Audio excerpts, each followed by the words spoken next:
Historians of Europe tend to see the period between the two world wars as a period of crisis. As the old certainties that characterized European life in the 19th century, its structures of society, economy, and culture, began to melt into thin air at the end of the First World War as monarchies and empires that had been there for centuries began to collapse. The structure of European life seemed to go through a period of total convulsion. Also, the rise of communism in the wake of the Bolshevik Revolution of 1917 meant all those nodal points of certainty, all those nodal fixitudes that characterized European society, European polity and economy in the 19th century were going to be things of the past. As new states emerged on the ruins of old empires, the prospect of a total transformation of the European order that had come into being with the rise of industrial civilization seemed to be under threat. It was in this background that the principal beneficiary of the old order in Europe, the middle class, the European middle class, began to stage what was a sort of conservative reaction. In fact, at one stage, a very radical reaction to in defense of that old order. And this is the foundation of fascism. To understand the nature of the middle class anxiety, the anxiety of the beleaguered European middle class that resulted in the rise of fascism, one needs to look at the dramatic transformation of the European landscape, the political landscape, in the wake of the Great War. The Great War turned out to be the graveyard of at least four major empires: the Russian, the Austro-Hungarian, and the German and the Ottoman Turkish empires collapsed at the end of 4 years. Two other imperial formations, that of the British and the French, were considerably weakened as a result of this struggle. The outcome of this for the European middle class was a jolt to their personal sensibilities, because it was the European middle class which found a release for its own nationalist sentiments, which were growing towards the end of the 19th century, in the phenomenon of imperialism, which took the form of colonialism worldwide. As empires began to collapse, the middle class association of nationalism with imperialism suddenly took a jolt as the empires vanished. And one of the central pillars of middle class existence towards the early 20th century suddenly disappeared from the scheme of things. The political vacuum that was left behind by the disappearance of such empires, and frequently of monarchical orders which after centuries of existence suddenly were replaced by a republic, such as in Germany, such as in Austria-Hungary, and also in the Soviet Union. Alongside the creation of new states, states that had never been in any kind of existence in history, emerging in the form of republics, it shattered the basic political foundation that had characterized Europe for over centuries, which is that of monarchies. The vacuum left behind this by the disappearance of monarchies and empires was filled up by a sweep in favor of liberal democracy. Although all the governments were not uniformly subservient to the ideals of liberal democracy, not even all governments were democratic, nevertheless, the idea that the people who had bled in the war would ultimately have a say in their course of the government led to championing of the idea of popular sovereignty, political sovereignty of the people. So, ranging from the Weimar Republic in Germany, led by its president, the Social Democratic president Ebert, and his chancellor Scheidemann, producing the most liberal constitution in the history of Europe till that point of time, to the other extreme, a military government of Marshal Pilsudski in the newly recreated Poland. Almost everyone had to pay some amount of lip service if there was no genuine subservience to the idea of popular sovereignty, of the sovereignty of the people. The liberal democratic experiment suddenly, which was in the 19th century consigned to the margins and which it was attempting basically to restrict powers of conservative monarchy, suddenly found itself in the midst of political power at the end of the Great War. So the political vacuum left behind by monarchies was to be taken over by liberal democracy. But this took place at a time when the European economy was going through its toughest time yet in the history of the 19th and 20th centuries. The Great War had been fought by almost all the belligerents, either on the basis of deficit financing or on the basis of war loans, of war debts. Hence, when the war came to a close, there were two kinds of problems that characterized European economy. Either there was a problem to do with hyperinflation. Inflationary pressures characterized all the major European economies that had resorted to deficit financing, such as Germany or Italy. Or there could be the other problem of having to service a huge war debt contracted in course of the 4 years. So both France and Britain were leading the spiral of countries which were heavily indebted at the end of the Great War. A third economic problem also had to be taken care of. The number of people who had been deployed in the battlefield meant that there was a major dislocation of civilian production, and a large section of civilian production in the realm of agriculture and industry happened to be oriented towards military purposes during the time of the Great War. So when the war actually came to a close, there was a problem of reorienting civilian production towards civilian needs rather than wartime needs.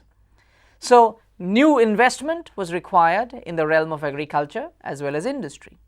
And this was coming at a time when a large number of soldiers were returning home from the battlefield, the problem that we speak of as demobilization. Soldiers had to leave the army and come back to the civilian economic sector and compete in the job market. So this was a period of high unemployment, accompanied by, on the one hand, a reduction in public expenditure, on the other hand, steep inflationary pressure. So the economic condition of Europe at the end of the war, almost without exception, across the continent was characterized by economic stagnation and sometimes even economic decline. At a time when the liberal democracies were beginning to sort of get their feet on the ground, such economic dislocation meant that the capacity of these governments to deliver materially by promoting a better standard of living was almost, the chances were varying between slim to none. As a result, the liberal democratic governments that had characterized Europe in the first years after the war tended to be notoriously weak. Side by side, alongside this, the predicament of the liberal democratic government came the experiment of the Bolsheviks in Russia. And the Bolshevik model became a very viable political alternative which began to be proposed by the increasingly stronger socialist movements in Europe. By the time the war came to an end and the material certainties of the old order had collapsed, the socialist assertion and the challenge, the formidable challenge they posed before the new liberal democratic regimes tended to posit the possibility that the European old order, the European society, European economy was going to be given its toughest ride yet. It was basically in this background of political uncertainty, of weak governments, and a very assertive socialist movement that the beleaguered feeling of the European middle class reached a peak, and it led to the rise of fascism.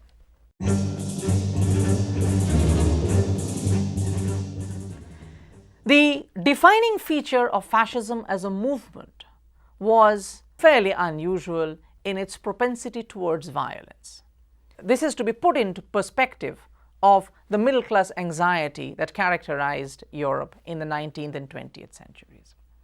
The period of the 19th century, as industrial society began to emerge all across Europe, as industrialism began to emerge all across Europe, was a period that was marked by a corresponding ascendancy of the European bourgeoisie. Almost in every walk of life of Europe, society, economy, polity, culture, the European bourgeoisie firmly imprinted its impression on the characteristic civilization that emerged with industry. In course of the 19th century, however, as the economic advances of the first flush of industrial revolution began to slow down somewhat, as Europe entered a period of retarded growth, which looked like depression then in the 1870s and 80s till well into the early part of the 1890s. This bourgeois ascendancy, this relentless bourgeois ascendancy of more than 3/4 of a century suddenly began to ground down to a halt. This was also accompanied by a period of working class mobilization driven by the economic crisis of the 70s that by the 1890s very definitely took the form of labor movement in countries like England, working class and trade union movements in countries like Germany and France.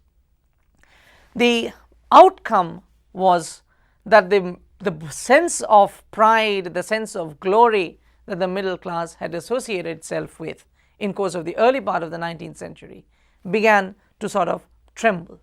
It was in fact one of these reasons that the European middle class went gung-ho in defense or in the cause of nationalist and imperialist expansion in Europe and elsewhere. When the war took place, it took place at the background of a European social situation where social democracy, where socialism was becoming more and more powerful. So it is said that when the European bourgeoisie went into the war, it was from a sense of release from this domestic predicament where socialism was beginning to overwhelm them. During the war, the European middle class had fought in defense of their nation, and the feeling of nationalism that had characterized 19th century was much more honed, well sharpened by the time the war had come to an end. Also, the prolonged nature of the conflict of the First World War ended up brutalizing middle class sensibilities in a big way. So when the war actually came to a close, this brutalized group of people with a sense of frontline solidarity among themselves, with a sense of pride in having fought for the nation, in having bled for the nation, when they came back home to the sitting of a demobilized economy and a demobilized society, the very prospect of socialist ascendancy, the very prospect from which they had run away into the war as a sort of release, the European middle class could not accept. So they decided to contest this socialist ascendancy on the streets, to fight it out where the central government was unable to do so. And it was the propensity towards violence that began to characterize this middle class backlash against socialist assertion in the background of a weak political milieu.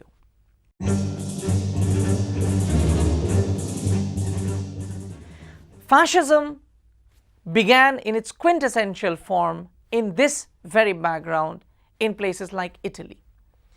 The term fascism is derived from the Latin term fasces, which basically stands for the symbol of Roman magisterial authority, with its visual symbol in the form of a bundle of rods tied together, which used to be carried by the retainers of the magistrate called the lictors. And it stood for the symbol of strength through unity. That is, an individual rod was vulnerable, could be broken, but a cluster of such rods could be used to enforce discipline and order in society. The fascist fighting squads, the quadres de azione, the action squads of Italy, or the stormtroopers, the Sturmabteilung in Germany, these basically began as middle class and lower middle class fighting units with some battle experience from the First World War coming out to the European streets, generally of small industrial towns, and contesting on the street verbally as well as militarily any socialist assertion. The political background of socialism, of fascism, therefore, was pretty clear, that it was meant to be a fight back against socialist expansion in the background of liberal democratic failure. The fascist movement, however, was considerably different from the traditional middle-class European politics in another big way. Traditionally, in the 19th century, European middle class tended to be driven by the ideas of liberal economic principles. So free market economy with unstinted, unregulated market behavior tended to be the predominant force influencing political thinking of the middle class. However, in the wake of the Great War, there seemed to be a kind of ambiguous, a kind of ambivalence ideal that began to emerge. On the one hand, fascism was driven by the middle class determination to preserve private property from socialist regulation and the challenge of nationalization that the Bolshevik Revolution has posed as an alternative political model. This, however, did not mean that the fascist movement was driven by the ideal of unrestricted capitalism in any major way. Because if one looks at the social composition of fascism, it clearly shows that the lower middle class and the middle class professionals of the traditional sort that made up the rank and file of fascism were not comfortable with the growing and expansionist big capital. So the fascist economic thinking, while it was moving away from state regulation, the prospect of state regulation as the great equalizer that the socialists pinned it down as, it was also completely opposed to unbridled capitalism of any sort. Its principal purpose was to create a political space where the individual middle class European would be able to preserve his private property without being engulfed by big capital. And this is the reason why fascism as an economic doctrine appealed across the lower middle class, be it salaried professionals, be it small-time shopkeepers, grocers, locksmiths, professionals, or skilled professionals. Fascism, therefore, had an economic outlook distinctive from both socialism and capitalism. And this was manifested whenever the fascists actually came to power. Benito Mussolini, upon coming to power in Italy, tried to bring in a kind of national syndicalism in place. Benito Mussolini was scathing in his criticism of the manner in which capitalism or liberal democracy was promoting class inequalities and the manner in which communists were exploiting it. The fascist economic ideology, as propounded by people like Benito Mussolini, was to speak of a coordination between the forces of labor and the forces of capital at a local setting, within a local setting rather than a larger class struggle framework.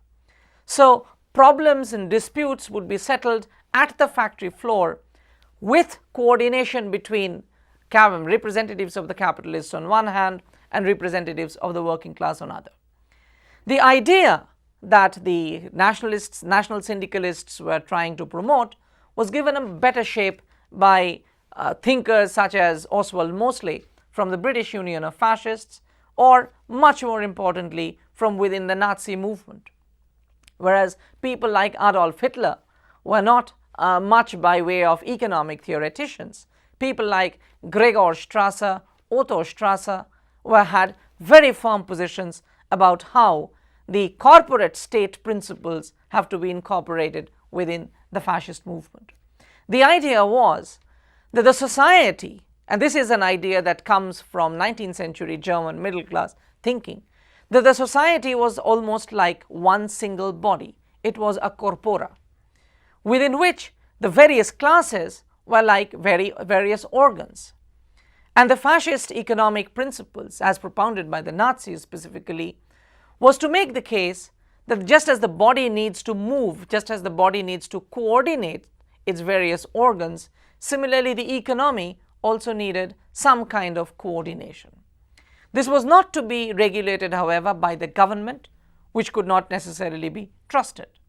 So the coordination between the workers and the entrepreneurs would be undertaken by a group of people with a very clear categorical will to do the corporate, the persona, a world of good.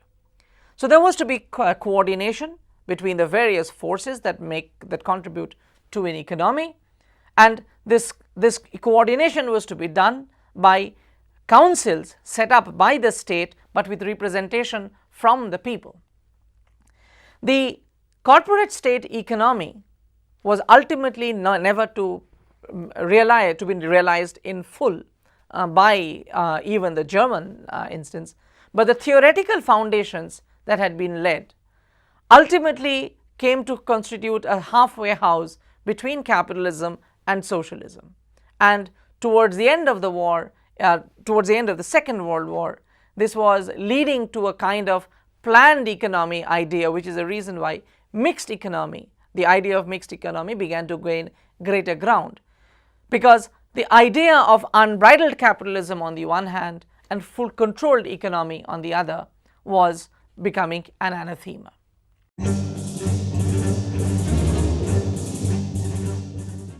Perhaps the most important feature of fascist political order tended to be its ultra-nationalist position. Whereas in economy they occupied a halfway house between capitalism and socialism, and whereas in its choice of violence as a political tool, the fascists were fairly close to the socialists in many ways, with their determination to force a resolution instead of discussion, the way liberal democracy proposed. The really distinctive feature of fascism lay in a deliberate playing up of the nationalist identity as the great unifier.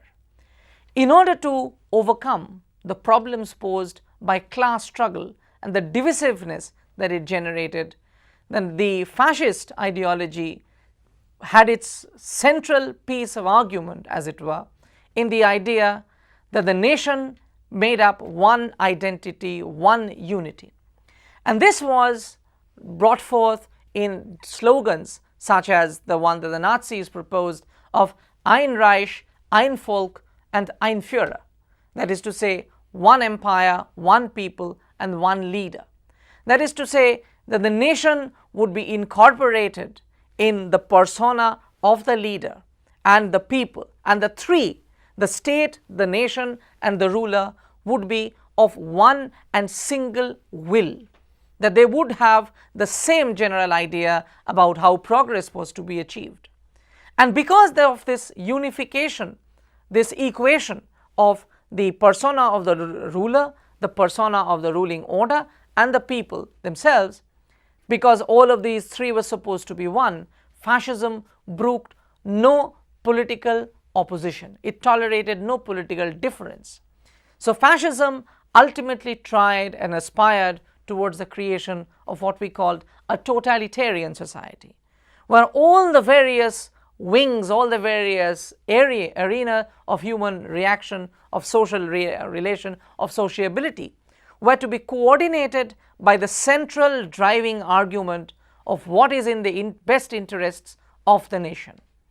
And the argument was that once what was in the best interests of the nation was properly identified, there could be no possibility of difference within it. Any difference was to be considered as a dissidence. Any opposition was to be considered as an anti-national activity which would justify violence in its suppression. And socialism was marked out as the principal factor, the principal force of opposition in the well-being of a nation. And liberal democracy was dismissed as the government, as the preferred form of government of the weak, which undermined national solidarity. Fascism, therefore, spoke of a very strong political order, very well coordinated, but not controlled in the manner of a socialist economy. Nevertheless, it was working towards the ideal that we speak of as the corporate state, which inspired a range of political orders outside Germany and Italy. So the Ustashi regime in Croatia, the Horthy regime in Hungary, the Phalangists in Spain, even outside Europe, in places as remote as Japan, as Thailand, and even among some political formations in India, fascism had its appeal precisely because it was trying to overcome the weakness of liberal democracy that characterized liberal democracy in interwar Europe, as also the socialist alternative which had to be contested.